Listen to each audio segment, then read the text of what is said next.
انصاریوں میں الگ رسمیں ہیں، شیخسابادیوں میں الگ رسمیں ہیں. ہم مسلمان رسموں کے پیچھے بھاگ رہے ہیں.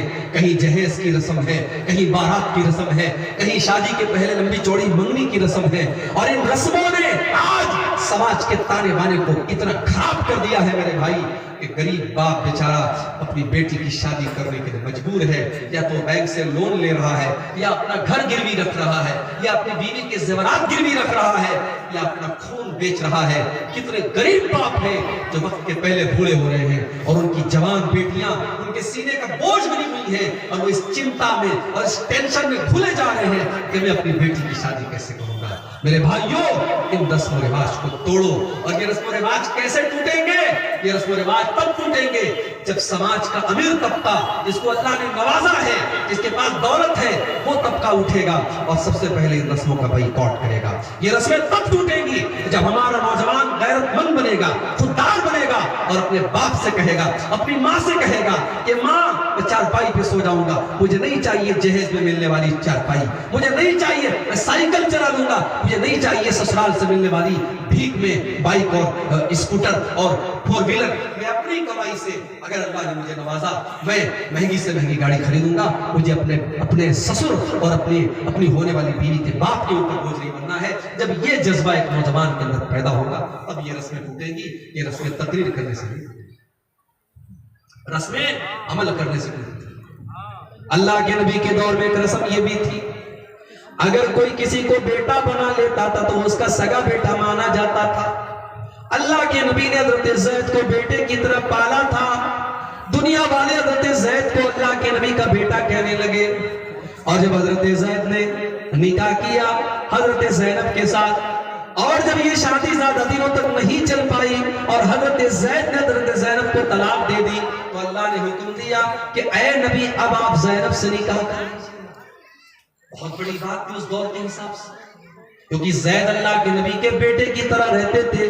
اور زید نے جس بیوی کو طلاق دے دیا اس بیوی سے اللہ تعالیٰ اپنے نبی کو حکم دے رہا ہے کہ اے نبی آپ زینب سے نکاح کر لیجئے. یہ تو گویا بہو سے نکاح کرنا تھا، سماج کے لیے بہت خطرناک بات تھی. لیکن اللہ کے نبی نے حضرت زینب سے نکاح کیا. اور جب لوگوں نے اعتراض کیا اور لوگوں نے یہ کہا کہ اللہ کے نبی نے اپنی بہو کے ساتھ نکاح کر لیا تو قرآن کی آیت نازل ہو گئی، ما کان محمد ابا احد من رجالکم ولکن رسول اللہ وخاتم النبیین. او لوگو، جب محمد رسول اللہ کی اولاد میں کوئی جوان مرد ہی نہیں ہے، ان کے تو سارے بچے بچپن میں انتقال کر گئے، ان کے بچوں میں جب کوئی جوان بیٹا ہی نہیں ہے تو ان کی بہو کہاں سے آ گئی؟ محمد کسی مرد کے باپ نہیں ہے، وہ تو اللہ کے رسول ہیں، وہ تو آخری نبی ہیں، وہ تو رسم و رواج کو توڑنے کے لیے آئے ہیں. اور یہ منہ بولے بیٹے کو سگا بیٹا سمجھنے کی جو گندی رسم ہے، اس رسم کو میرے نبی ہی توڑیں گے. رسموں کو توڑنے والے بنو، رسموں کو نبھانے والے بنو. اور اس کے بعد اللہ نے فرمایا فَالَّذِينَ آمَنُوا بِهِ وَعَزَّرُوهُ وَنَصَرُوهُ وَاتَّبَعُوا النُّورَ الَّذِي أُنزِلَ مَعَهُ أُولَئِكَ هُمُ الْمُفْلِحُونَ.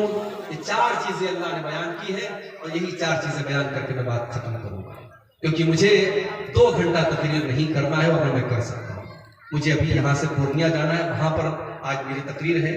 اور کل رات کو بھی میں ڈھنگ سے سو نہیں پایا، آج جمعہ کا خطبہ دے کر کے آیا ہوں اور دورے پر ہی مسلسل ہوں. میں یہ 4 باتیں اور بیان کر کے اپنی گفتگو ختم کروں گا بڑی معذرت کے ساتھ.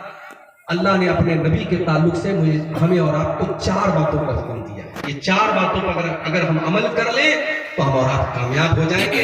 پوری تقریر کا خلاصہ یہ 4 باتیں ہیں، اس کو غور سے سنیے گا اور آج کی تقریر سے یہ 4 باتیں لے کر جائیں. فَالَّذِينَ آمَنُوا بِهِ، جو لوگ میرے نبی کے اوپر ایمان لائے، وَعَزَّرُوهُ، اور جنہوں نے میرے نبی کی مدد کی، میرے نبی کا احترام کیا، میرے نبی کا سمان کیا. آج ہمارے بہت سارے بھائی ہیں کہتے یہ اہل حدیث لوگ تو نبی کو اپنے جیسا مانتے. اگر کوئی اہل حدیث نبی کو اپنے جیسا مانتا ہے، اللہ کی قسم وہ اہل حدیث ہے. ہم نبی کو اپنے جیسا مان ہی نہیں سکتے.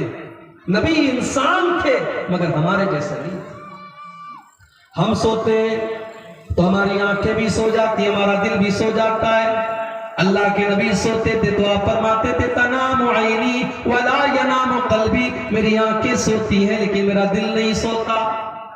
نماز کھڑی ہوتی تھی، اللہ کے نبی اپنے صحابہ سے کہتے تھے کہ اپنی صفوں کو سیدھا کر لو، کیونکہ میں اپنے پیچھے بھی دیکھتا ہوں